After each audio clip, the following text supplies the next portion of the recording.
My name is Ray Gamache, and I'm a retired professor of journalism. I taught for some 30-odd years, and in 2009, I think, I was first introduced to the Welsh journalist Gareth Jones. And after making some inquiries to the biographer, his biographer, who was his niece, she encouraged me. I told her what I wanted to do, that I thought his work should be explored more fully, and she certainly encouraged me to do that. And after she passed away, I kept in contact with Nigel Colley, whom many people know for his website around the writings of Gareth Jones. And certainly he was a great resource in helping me as I did my research. We met in London, and I spent some time in Wales at the National Library of Wales to be able to see the firsthand documents.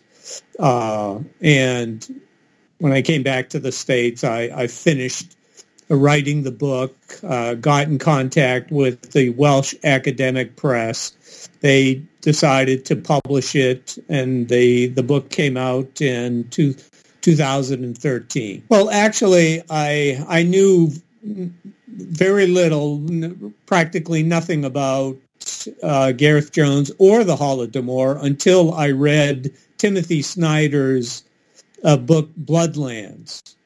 And, of course, in Bloodlands, he mentions Gareth Jones and the Holodomor, and I was wondering why I had never heard of, him or what he covered in 1933. And so that really was the kind of instigation that I needed. And then, obviously, once you start peeling back the layers and you start finding out all of the information related to the Holodomor, then obviously that enriched my research, and I was able to get so much more information related, to the famine. When he just got out of school, he did a couple of months, you might as well call it internship with the London Times. And he did a lot of rewriting because he was quite well versed in Russian. He knew the language. He certainly rewrote some stories that were coming from their correspondent for the Times. They determined that he wasn't quite ready to take on a full-time job at that point. But rather than become a full-time journalist, he took a position with David Lloyd George, and he did a lot of writing of speeches, researching information for Lloyd George for several years. And then in 1930, Jones, because his mother had spent some time in Ukraine, decided to go there. And what he found there, of course, really startled him. And he wrote 3 articles and then several more for the London Times, and then a series of articles for the Welsh paper. And that was really his first, you might as well say, work in journalism. And from that point on, he continued to write, as you said, independently until he got back from the trip in 1933, at which point he started working full-time for the paper in Cardiff. That was his really beginning to be a full-time journalist. Before she was married, she served as a nanny to the grandchildren of a Welsh engineer. Hughes was his last name, and he built a railway system for the Tsar in Russia, and it was called Huskova, and that is in in Ukraine.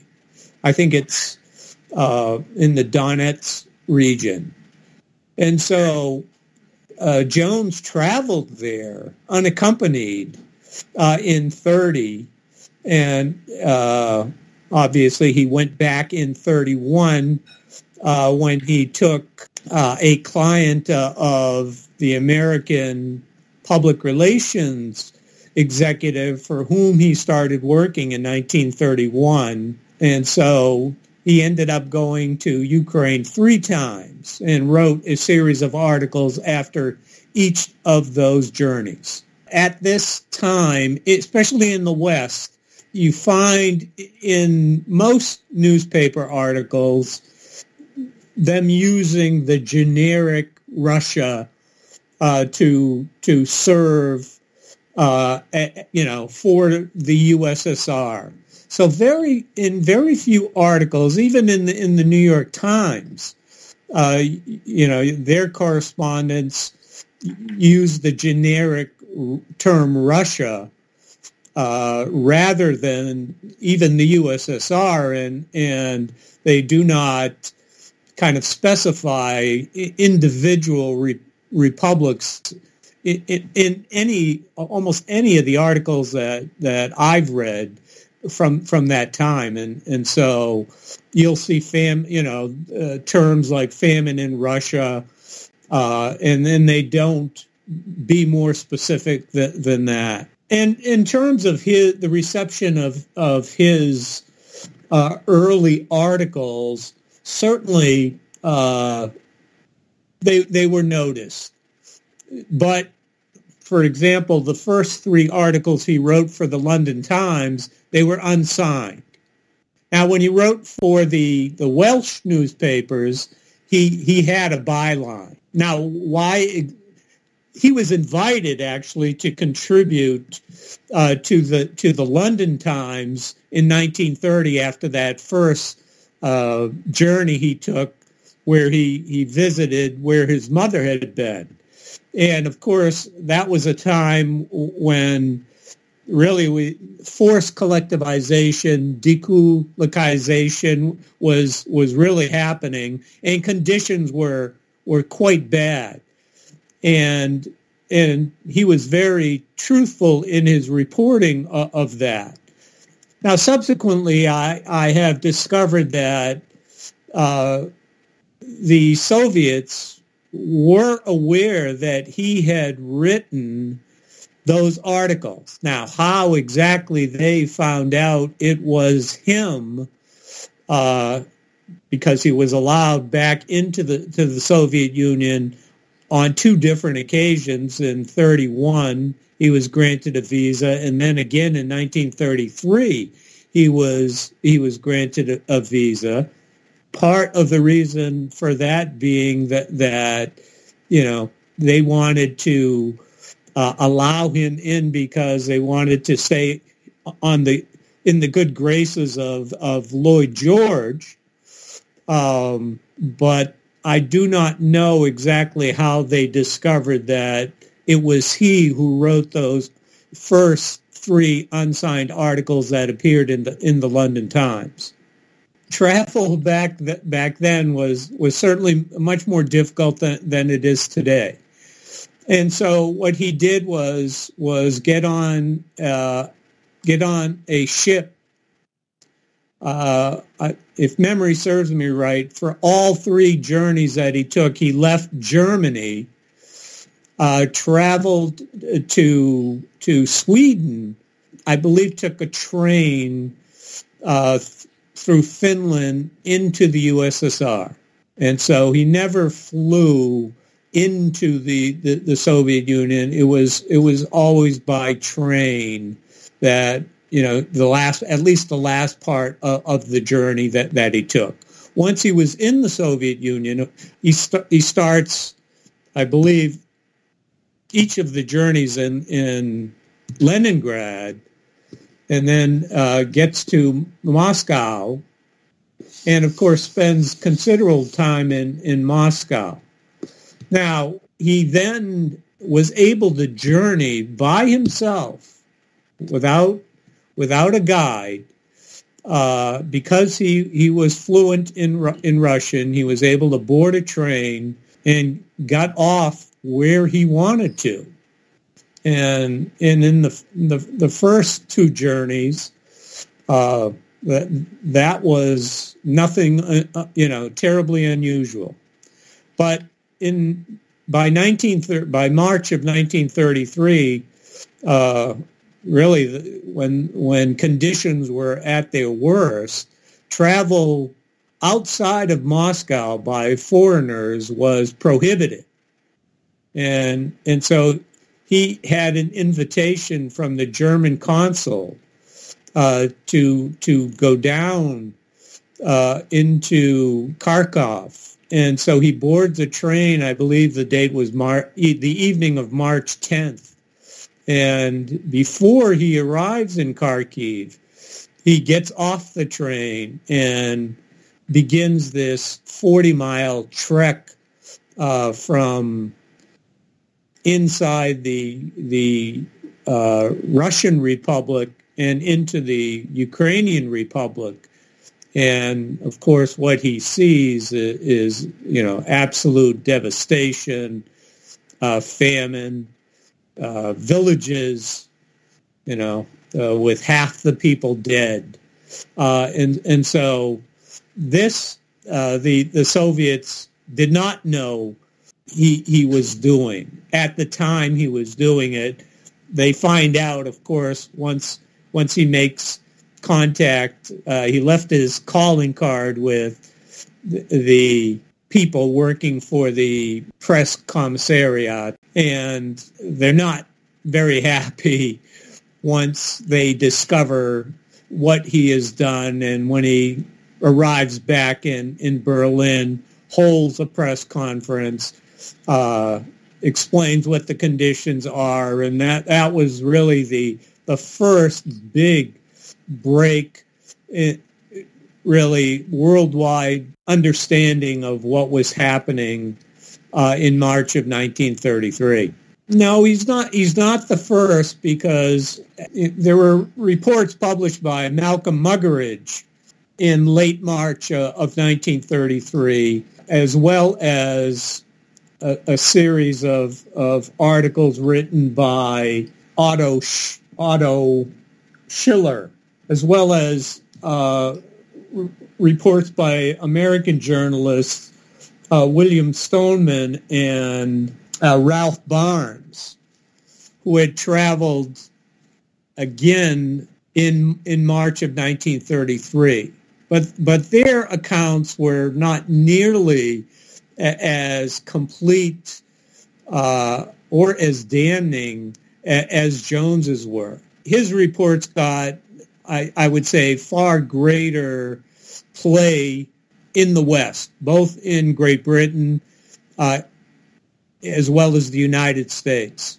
The day that Jones's first really impactful story was published by the Evening Standard in London, a newspaper with tremendous reach, Duranty issues an article in the Times denying Jones's reporting and denigrating Jones by name, which really it's the first time that I can really say that I see one reporter denigrating another reporter by name. And of course, Duranty had been in the in the Soviet Union for years and was really working and publishing whatever the Soviets wanted him to. Today, I mean, he's considered, his work is considered little more than propaganda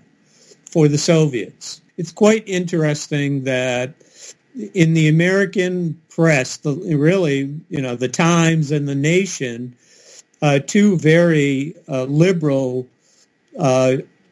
journals, that they were very much pro-Soviet.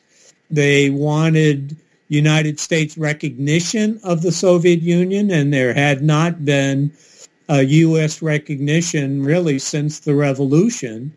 And in November of 1933, the United States under FDR, Roosevelt, they grant the Soviet Union recognition.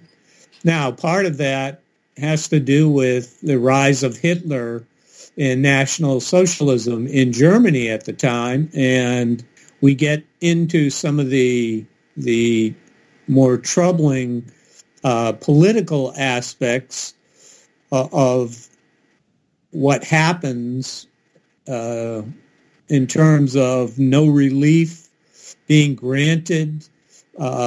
People were calling agencies, Red Cross included, many agencies were calling for aid for the people of Ukraine. And, of course, Stalin denies everything, and the result is the loss of millions of lives, for really political gain.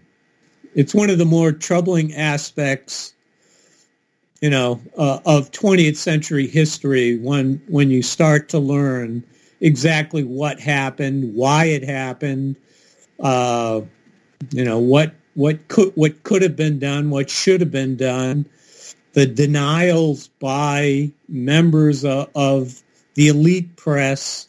I mean, all of it paints a very dismal picture of really ineptitude, really the beginning of kind of journalism that has a much more political bent to it. The fact that Jones's really truthful reporting was denigrated, and really the denial of this horrific famine and the manipulation by Stalin really to punish Ukraine, as well as the Ukrainian Communist Party and its people. Just a tremendous tragedy that should have been averted.